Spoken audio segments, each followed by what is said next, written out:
नमस्कार मंडळी आज आपण माहिती करून घेणार आहोत उत्तराषाढा या नक्षत्राची। हे नक्षत्र धनु आणि मकर राशीमध्ये येते। याचे 3 चरण मकर राशीमध्ये येतात, त्यामुळे याला त्रिपाद नक्षत्र असं म्हणतात, जे अशुभ समजलं जातं आणि त्यामुळे या नक्षत्रावर जन्म किंवा मृत्यू झाला असता याची शांती केली जाते। परंतु हे ऊर्ध्वमुखी आणि शुभ नक्षत्र आहे, त्यामुळे लग्नासारखी शुभ कार्य या नक्षत्रावर हमखास केली जातात। शिवाय हे ऊर्ध्वमुखी नक्षत्र असल्यामुळे जमिनीच्या वरती जे बांधकाम केलं जातं ते ह्या नक्षत्रावरती करायला शुभ मानलं जातं।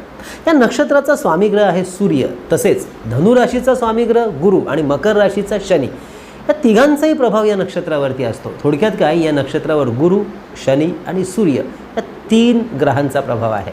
या नक्षत्राची देवता आहे विश्वदेव।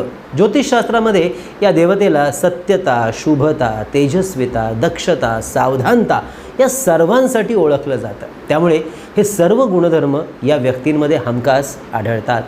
त्याचप्रमाणे सूर्याची तेजस्विता, न्यायबुद्धी, प्रखरता, साहस, कर्तव्यपारायणता, धैर्य या सर्वांचा प्रभावसुद्धा या मंडळींवरती प्रामुख्याने असतो। या नक्षत्रामधील नामाक्षर आहे भे, भो, जा, जी। या नक्षत्रामधील लोक अगदी साध्या पद्धतीने जीवन जगणारे असतात।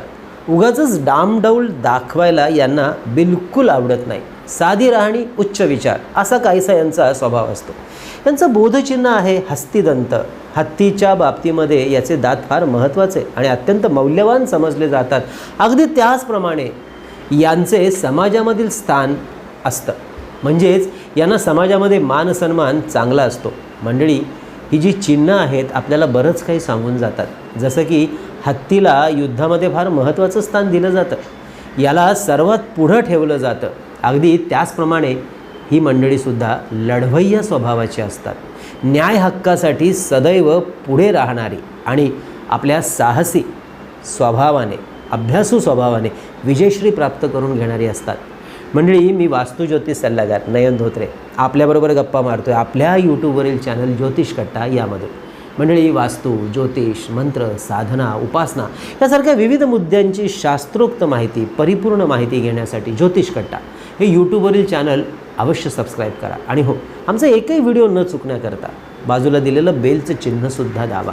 चला, आज आपण माहिती करून घेऊया उत्तराषाढा नक्षत्राची।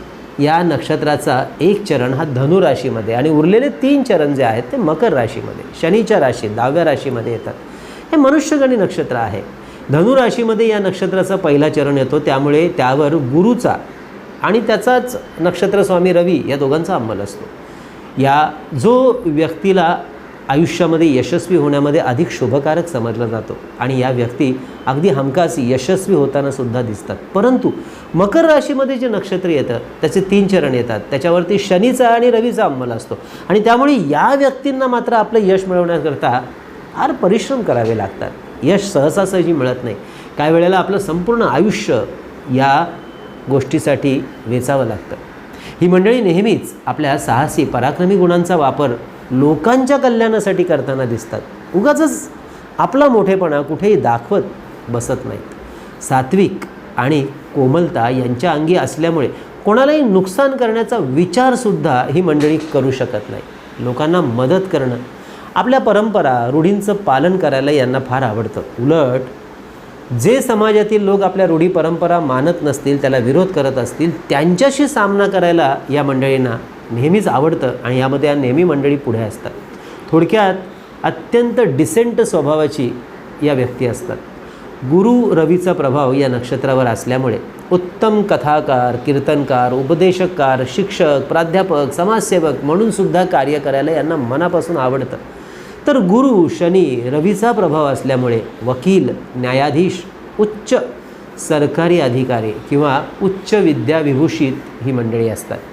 आर्थिक नियोजन करण्यामध्ये सुद्धा यांना फार आवडतं आणि म्हणून या सर्व क्षेत्रामध्ये यांचा वावर असतो। त्यामुळे बँकिंग, विमा, फायनान्शियल प्लॅनिंग, त्याचप्रमाणे इतिहासाचा आणि धार्मिक गोष्टींबरोबर ज्योतिष, वास्तू यासारख्या गूढ गोष्टीच्या विद्येच्या अभ्यासामध्ये सुद्धा यांना सहज पारंगतता मिळवता येतं। मनोविश्लेषक, मानसिक सल्लागार, समाज प्रबोधनकार, संरक्षण खातं, मिलिटरी ऑफिसर, पोलीस, त्याचबरोबर जिम ट्रेनर, ॲथलेटिक किंवा अगदी पैलवानसुद्धा होऊ शकतात ही मंडळी। मंडळी, ही होती उत्तराषाढा नक्षत्राची माहिती. पुढील भागामध्ये आपण मकर राशीमधलं जे नक्षत्र आहे श्रवण नक्षत्र, त्याची माहिती घेणार आहोत. मंडळी, सध्या करोनाचं वातावरण आहे. आपण सगळ्यांनी काळजी घेणं आपल्याबरोबर आपल्या कुटुंबाची आणि आपल्या समाजाची सुद्धा हे अत्यंत महत्त्वाचं आहे. आणि त्यासाठी घरामध्ये राहा, घराच्या बाहेर पडू नका. कळावे लोभाय असावा. धन्यवाद.